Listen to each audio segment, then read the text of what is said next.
ये अक्सर shopping malls में लगा देखा होगा आपने। इसका नाम तो मुझे मालूम नहीं, लेकिन इसका फंक्शन मक्खी और मच्छरों को मारना है।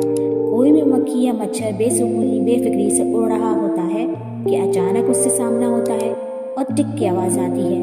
उस मक्खी और मच्छर की परवाज़ वहीं ख़त्म। इस मशीन को आप मौत समझ लें और ख़ुद को मक्खी या मच्छर और अपनी परवाज़ को दुनिया की तलब। हम दुनिया की तलब में इतने बेफिक्र होते हैं और भूल चुके हैं कि टिक की आवाज़ भी आनी है और हम सब की परवाज़ वहीं ख़त्म।